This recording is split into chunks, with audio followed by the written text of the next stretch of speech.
understand the basic concepts of Python. So in this lecture, let's understand the basic concepts of Python. Python is an interpreted language, which means you can run the program as soon as you make some changes to the file. So that makes fixing programs is much quicker than many other languages.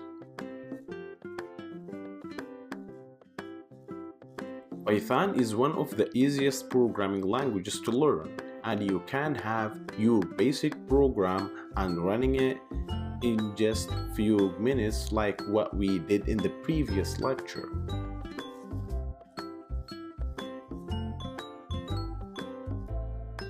Python is an interpreted language and it doesn't need to compile it like other object-oriented languages.